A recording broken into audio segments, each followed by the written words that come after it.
everybody knows if you're over the age of, we'll say 18, you've probably been in a relationship or a semi-serious relationship or a marriage.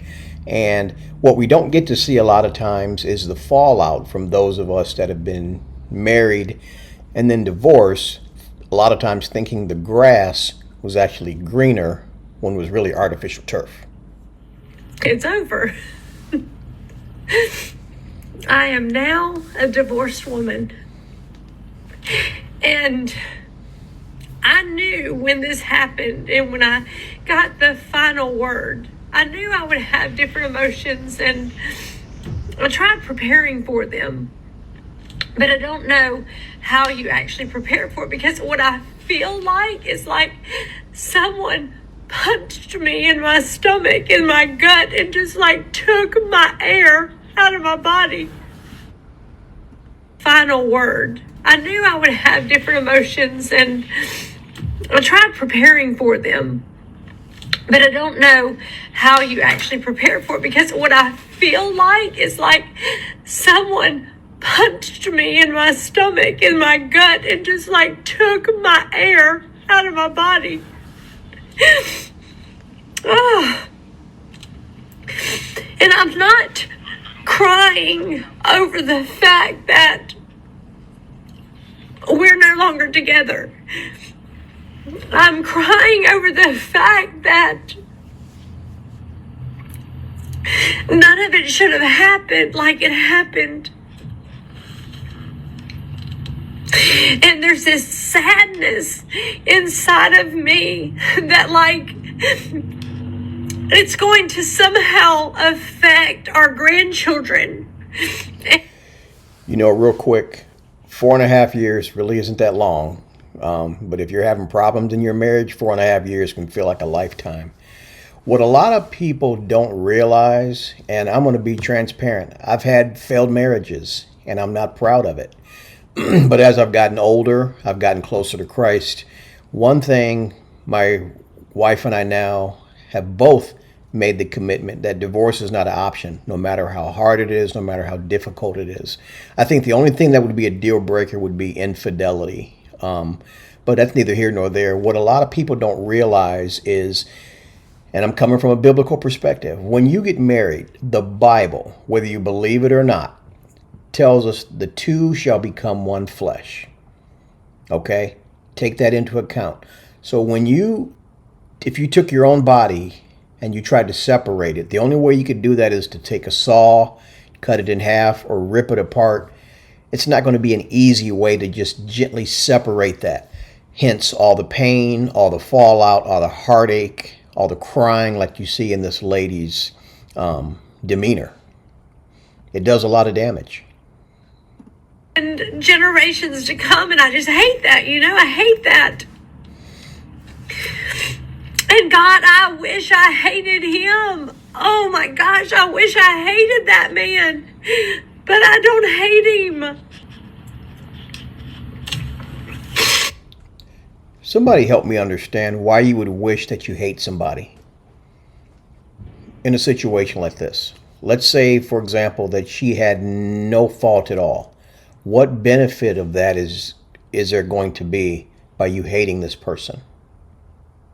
Might make you feel good in your flesh, but eventually all you're doing is damaging yourself. I'm sure you all have heard this saying, hating somebody is like drinking poison, hoping the other person dies. That's what it does to you.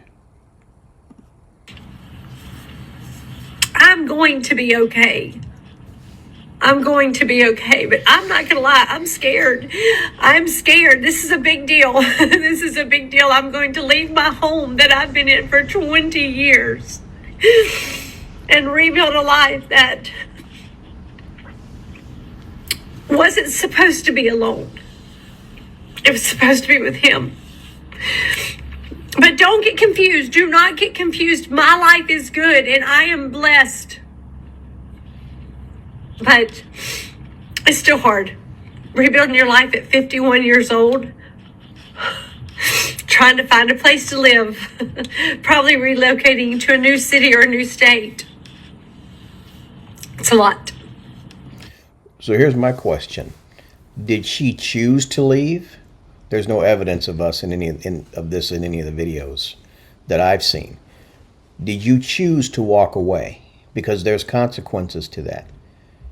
And to sit on video and cry because of how upset you are. Now, I know sometimes there's a lot deeper reasons and circumstances behind why people walk away, and we don't have that information. But you do have to wonder, was this a situation where she willingly walked away? But I'm going to do this. You just watch and see. I'm going to be better than ever. So in this next clip, you see a completely different person.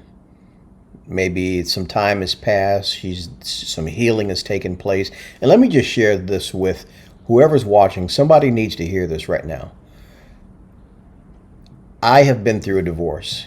If you are in a situation right now where you're actually going through a divorce, papers are signed and you guys are headed to Splitsville, you're headed that way.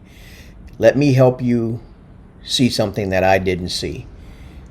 Take the time to heal. Most people don't. And if you're wired like I am, where you enjoy having people in your life or having a partner, it can be kind of challenging. Use this time to figure out who you are, to reflect on what you could have done better. And don't be in a hurry to jump into another relationship. So many people fail in that area. I did the same thing. Because I'm going to tell you this just from experience, if this is something you've never walked through. There's no way under it. There's no way over it. There's no way around it.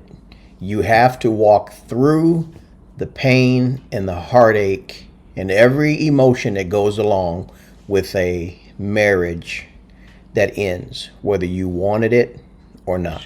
Okay, if we're going to be completely honest, we knew. We knew pretty early on who they really were. They showed us. And I know this for a fact because people can't hide their true colors for a long time. True. I mean, I have to be completely honest with myself, which I don't enjoy doing, because then I have to see all my faults and all of the things that I did that led up to the end of my marriage, the breakup of relationships, and that's the hard part. But I'm going to do the hard part because I'm not going to continue this pattern. I've had this pattern my whole entire life, and I refuse to continue. So from now on, instead of talking so much about what happened or what was done, as I like to say, maybe to me, which makes me sound like a victim, and I'm not. I am going to focus on my role in things and what was broken inside of me. Case in point, didn't I just say that? I had no idea that was even coming. It's so important, y'all. If you find yourself in this situation right now, it's so important to reflect. Take it from somebody that didn't do it and went into another marriage with a lot of baggage from the previous marriage. Take the time to reflect. Allowed the things to happen. I knew not to get married. Pretty long time ago, knew not to do this, but I did it anyway. Why? It's funny how God will show us, and I mean, I'm talking from a biblical perspective. Those of you that are watching that may not have a relationship with Christ or don't care or don't believe it, that's fine. But if you're watching my videos, I'm going to always come from a biblical perspective because I was a person that didn't used to believe, and now I do. So the point I'm trying to make is God will give us all kind of warning signs and red flags, and we would do just like her. We will ignore every last one because we're human and we want what we want when we want it. What were my fears? Afraid of being alone. I was a single mom with 5 children. Wow. And here came this man that I thought was going to rescue me and save me. And he did, actually. He did. But the problem was, by allowing that to happen, I put my whole being into this man. And I was no longer myself anymore. So I have been spending the last few years trying to figure out who the hell I am, why I do the things that I do. It's not fun. I really don't think I would describe me personally as a parent, because I don't even know what a parent is. I would say I was more like a mentally unstable, controlling bitch back then. Yeah, I think that's a fair assessment of how I was. Thank God my children are mentally stable and they are able to forgive me for so many things because they realize I'm not the same person that I was when they were growing up. You know what's really sad and heartbreaking is that a lot of times it takes for us to lose something really important before we really start reflecting and looking at ourselves and the things that we could have done better or things that could have made us better. Now, I'm no longer mentally unstable, nor am I controlling. The bitch part? Sometimes. Now, this part here, I didn't necessarily agree with. This almost comes off as vindictive, spiteful, almost like she's jealous of the person in her ex-husband's life or the future person that could potentially be there. I'm sorry, but this is out of line and it should have never been aired or even put on video. First, let me start by saying congratulations. You're going to move into a beautiful home. It does need some work. It has to have the roof replaced and some things like that. And he's going to do that for you because he wants to impress you. When I moved in, we did all kind of stuff. But I just need you to know that every room in this house is going to have a memory of me. It is. I hope you don't have a hard time with that. Like y'all's bedroom that y'all going to share. We did so many things in that bedroom. Oh my. See this right here? She's still acting mentally unstable. I'm sorry. This is wrong what she's doing. Why does she even care what this guy is doing with his life now that she's not married to him anymore? It's just wrong.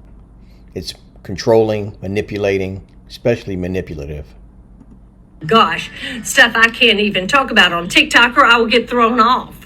And if you want to go from that room into another one and think you're going to make that y'all's bedroom, we did it in there too. Every room of this house, every room, kitchen, dining room, living room, game room. That pool table will support a lot of weight, a lot more than you might think. And I'm not saying this to be petty. I'm just saying you just need to understand that clearly a lot of memories were made here. A lot of memories. And so, yes, you can paint it. It's going to need new painting and some new floors and stuff and make new memories. But just don't be surprised if the memory of me pops up in his mind occasionally. And the pool, oh my gosh, you are going to love that pool this summer. However, if you've got a problem of us being, in that pool, you'll have to get him to dig you a new one. Yeah. Diving board. I'm sorry, this lady is nuts, y'all. Forgive me for labeling her, but there's no reason for her to be saying the stuff that she's saying. And anybody worth their salt is not going to care. We all have been in other relationships. We all understand that people move on, somebody else moves in. Okay, change the sheets. If it bothers her that much, refill the pool. Put some more chlorine in it. Who cares? This lady needs help. I'm sorry, she does. She needs to get on with her life and quit worrying about what her ex-husband's doing. On there too. But the slide? Oh, no, girl, you're fine with that. We were too big to go down the slide, so no. Oh, but the boat that you're going to enjoy this summer? Memories. See, to me it sounds like she's jealous because she doesn't have it anymore. What is wrong with people? Why do people get on social media and make videos about this? And I guarantee you it's genuine. She probably does still have these feelings. She's regretting the choices that she made. And now she's having to live with the consequences of those choices. I'm just pleading with you people because I've had failed marriages. And if you're in a situation where you're thinking about leaving, if it's anything other than abandonment or infidelity or adultery, work it out. Try to work through the situations to make the situation better, because I think what I have learned in my own life is, and I like saying this, you have two imperfect people with two different sets of life experiences, coming from two different backgrounds, two different opinions, two different mindsets, two different sets of baggage from every other situation that they've been through in their life, whether it's how they were raised, whether it's previous relationships that they've been in, situations where people have been molested and SA'd, if you know what I mean. There's so many things that we bring into a marriage, and people are so quick to throw the baby out with the bathwater. You know, marriage is hard. It is not easy, and it takes work. But it can be turned around. It can be made to be a good thing if both parties are willing to work at it and be intentional in those things that you know are going to help you get there. Does it take a lot of patience? Will there be a lot of pain, a lot of tears, along with some laughing? Yes, there will be. But what I truly believe, because my wife and I ask each other this all the time, what was God thinking when he thought about bringing a man and a woman together? It's almost funny to us because we're so different, the way we see things, the way we hear things, the way we understand things. And there's a purpose in that. And I truly believe part of that purpose is because of the struggles and the hardships, it forces us to be more like him in the process. I have become more like Christ because of the things that I've been through with my wife. And she has become more like Christ because of learning how to understand and deal with me, you know. And I think as we grow in that area, it not only draws us closer to God, but it helps us to understand that all of us are sinners, all of us are fallen, and all of us need a Savior, you know what I mean, ultimately. So if you're going through something right now and you're feeling about throwing in the towel, really think about the choices that you make, because I'm telling you now, the grass isn't always greener, especially if you're doing it for the wrong purposes. And be patient. One of the fruits of the Spirit is patience. Patience. Have a little bit of patience. And you're talking from somebody who has blown it, who has failed, and is trying to give you some life wisdom so that you don't have to walk down that same path that many of us have walked down. Anyway, I love you guys. Make sure that you hit that like button. Also subscribe to the channel if you haven't already done so, and I will check you on the next one. Later.